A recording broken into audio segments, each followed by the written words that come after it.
Assalamualaikum warahmatullahi wabarakatuh. Berjumpa lagi dengan saya Ibu Ayu dalam pembelajaran fisika. Sebelum kita mengawali pembelajaran pada pagi hari ini, marilah kita berdoa sesuai agama dan kepercayaan masing-masing. Berdoa mulai. Dapat diakhiri. Hari ini bagaimana kabarnya? Semoga semuanya dalam keadaan sehat walafiat. Hari ini kita akan belajar tentang fluida statis. Nah, fluida statis itu ada apa aja sih? Yang pertama ada tekanan hidrostatis, yang kedua ada bejana berhubungan, yang ketiga ada hukum Pascal, yang keempat ada hukum Archimedes, yang kelima ada tegangan permukaan dan meniskus, yang keenam ada kapilaritas, yang ketujuh ada viskositas dan hukum Stokes. Sebelum kita menindaklanjuti pembelajaran hari ini, apa sih yang dimaksud dengan fluida? Nah, ini fluida merupakan zat yang dapat berubah-ubah bentuk secara kontinu atau terus-menerus apabila terkena tegangan geser walaupun nilainya sangat kecil. Nah, gaya geser yang dimaksud ini merupakan komponen gaya yang menyinggung permukaan fluida dan dibagi oleh luas permukaan tersebut merupakan tegangan geser rata-rata permukaan. Selanjutnya kita akan membahas yang pertama tekanan hidrostatis. Nah, tekanan hidrostatis ini merupakan gaya yang bekerja tiap satuan luas. Nah, jika gaya F ini bekerja tegak lurus pada permukaan seluas A, maka dapat dinyatakan dalam persamaan berikut, yaitu P sama dengan F per A. Nah, di mana P ini merupakan tekanan, F merupakan besar gaya, dan A merupakan luas permukaan gaya. Yang selanjutnya adalah tekanan mutlak dalam fluida. Nah, tekanan mutlak pada fluida ini apa sih? Yaitu merupakan tekanan oleh udara luar yang diperhitungkan pada suatu titik dalam fluida. Nah, secara matematis dapat dilihat bahwa PA sama dengan P0 plus rho GH, di mana PA ini merupakan tekanan pada titik A, sedangkan P0 adalah tekanan udara luar. Rho GH ini merupakan tekanan hidrostatis. Selanjutnya adalah ada hukum Pascal. Nah, hukum Pascal ini dijadikan dasar dalam tuas hidrolik. Kalian pernah mendengar atau tidak tekan hidrolik, tuas hidrolik? Nah, tuas hidrolik ini gaya eksternal yang bekerja pada F1 diarahkan ke bawah dengan luas permukaan A. Nah, lihat pada gambar di samping.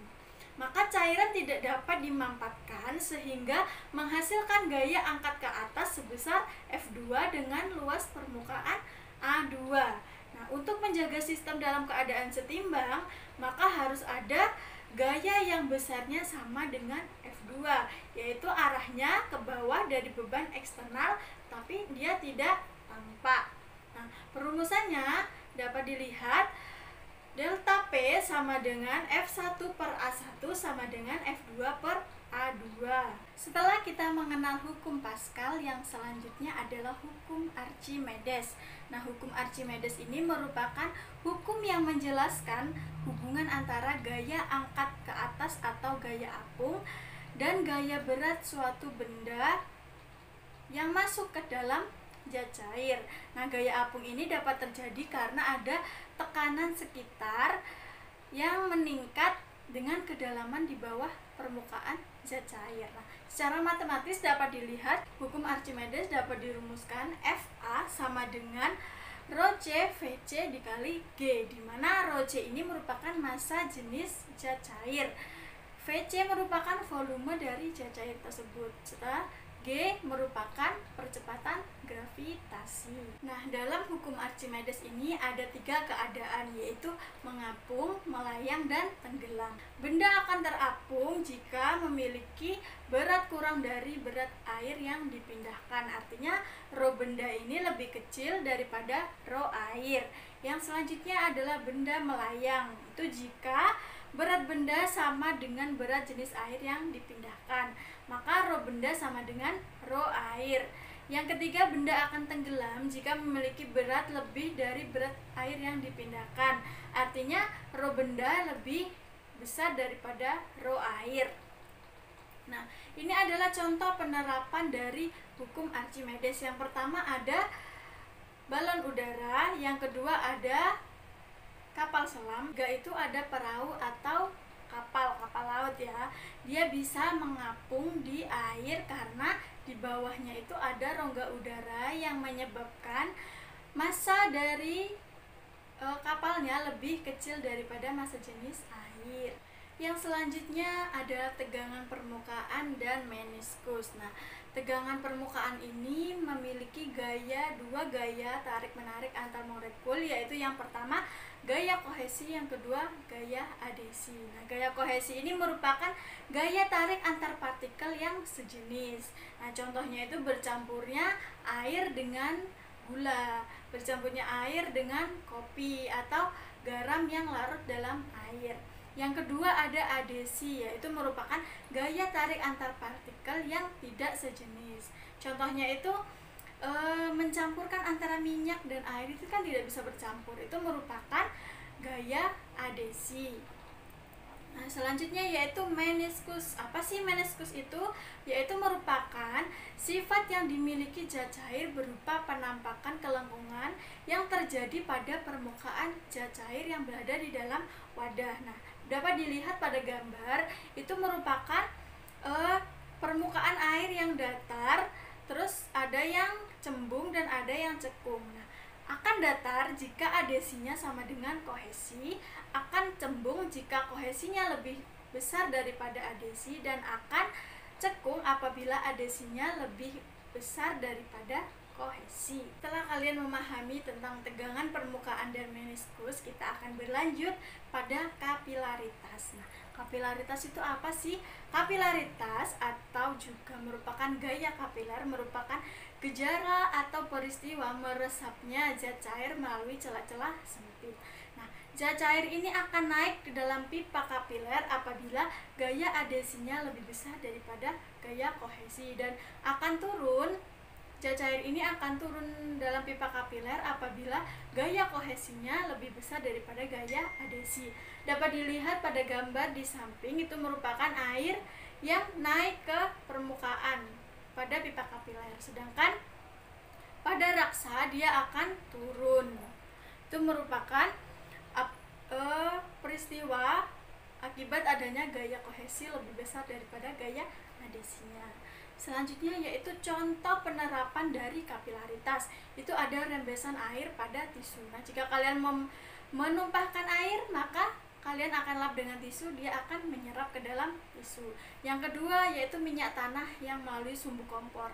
Nah, minyak tanahnya ada di bawah, kemudian ada sumbu, kemudian minyak tanah ini akan naik ke atas sumbu, maka kompornya akan bisa menyala. Kemudian ada kenaikan air pada pembuluh tanaman. Ini merupakan contoh dari peristiwa kapilaritas. Nah, kapilaritas ini dapat diformulasikan seperti gambar, yaitu H sama dengan 2 gamma cos theta per rho gr, di mana H ini merupakan perbedaan tinggi permukaan zat cair di dalam atau di luar pipa kapiler. Kemudian ada gamma ini merupakan tegangan permukaan.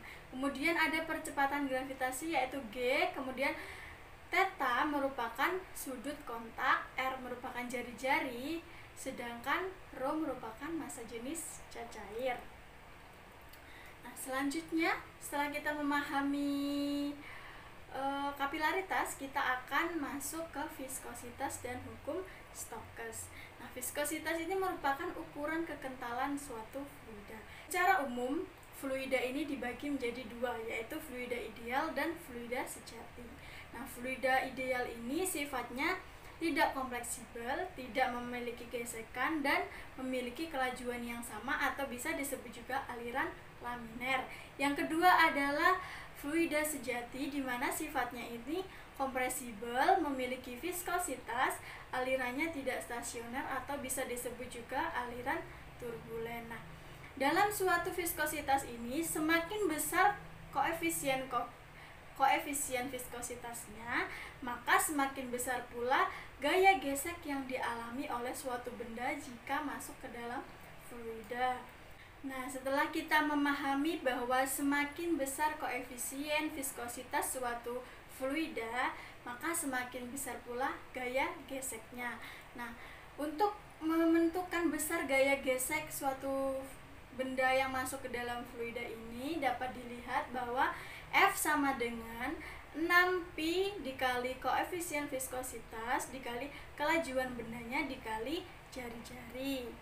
Nah, dengan menggabungkan hukum Stokes, gaya Archimedes, dan berat benda, maka dapat ditentukan kecepatan sebuah benda yang bergerak dalam fluida ini yang memiliki 3 syarat tadi, yaitu setimbang. Artinya benda tidak mengalami percepatan. Maka dapat dirumuskan persamaan kecepatan terminalnya, yaitu V sama dengan rho B min rho C dikali VB dikali G per 6pi dikali koefisien viskositas dikali jari-jarinya. Nah, ini merupakan contoh dalam kehidupan sehari-hari viskositas ya. Yang pertama, madu itu sulit dituangkan. Kalian jika menuangkan air dengan menuangkan madu lebih mudah menuangkan air. Yang kedua yaitu oli mesin mengurangi gesekan. Nah, jika tidak ada oli maka mesinnya akan cepat rusak. Yang ketiga adalah tinta printer. Jika semakin besar kekentalan tinta ini maka akan sulit masuk ke dalam, meresap ke dalam kertas. Nah, yang ketiga, yang keempat adalah darah yang mengalir dalam pembuluh vena dan arteri. Inilah merupakan contoh viskositas dalam kehidupan sehari-hari. Nah, itulah penjelasan dari Ibu. Setelah ini kita akan melakukan praktikum virtual menggunakan aplikasi PET Simulation. Yang pertama kita masuk ke browser, kemudian kita search di sini yaitu PET Simulation.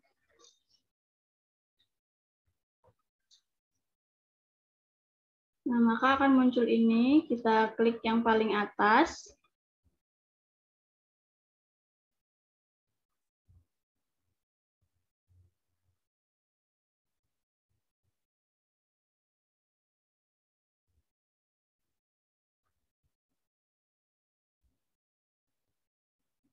Nah, tampilannya akan seperti ini, kemudian kita klik simulasi, pilih fisika.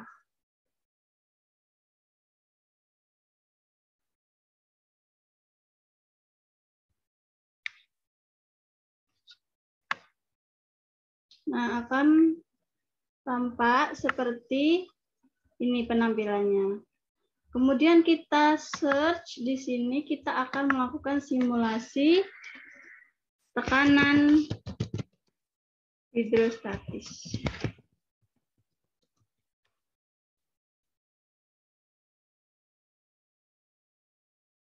Nah, kita pilih yang di bawah tekanan.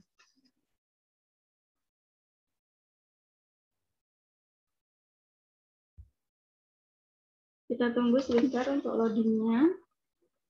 Nah, ini kita klik.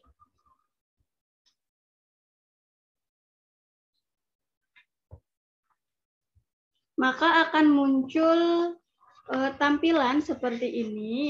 Yang pertama kita isi terlebih dahulu airnya sampai penuh. Nah, kemudian kita klik yang grid untuk menentukan kedalamannya. Nah, kemudian untuk menentukan tekanannya, besar tekanannya, kita klik pressure.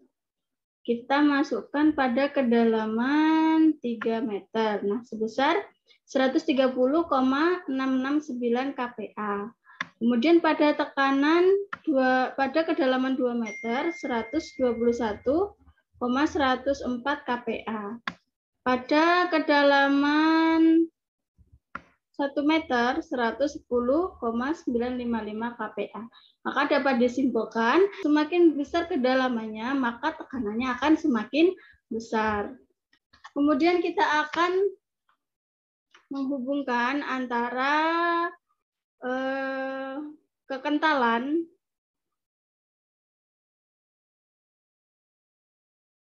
dengan tekanan.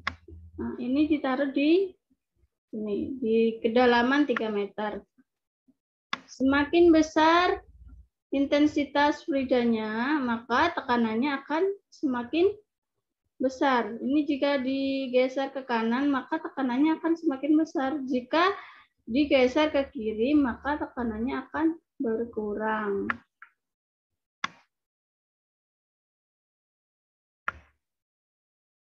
Ini juga sama.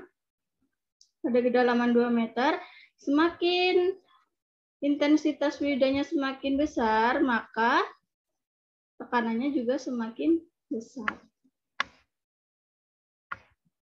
Kemudian ada lagi berhubungan dengan gravitasi. Maka semakin besar gravitasinya, maka tekanannya juga semakin besar.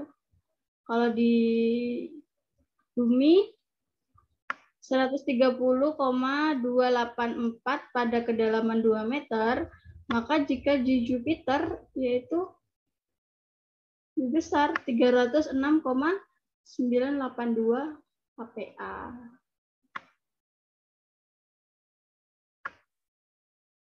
Nah, ini juga berhubungan dengan ini, bejana berhubungan. Nah, kita isi dulu airnya sampai penuh. Nah, kemudian kita letakkan tekanan pada kedalaman 2 meter. Ini juga di sini. Maka menghasilkan nilai yang sama. Pada kedalaman yang sama akan menghasilkan tekanan yang sama juga. Nah, di sini pun sama. Pada kedalaman 1 meter, tekanannya juga sama pada bejana berhubungan.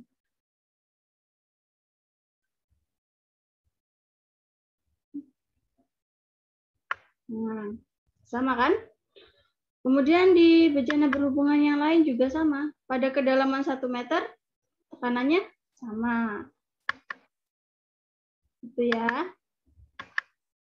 Itulah patch simulation dari percobaan tekanan hidrostatis. Terima kasih, itulah penjelasan dari saya. Semoga ilmu yang kalian dapatkan bisa bermanfaat. Saya akhiri. Wassalamualaikum warahmatullahi wabarakatuh.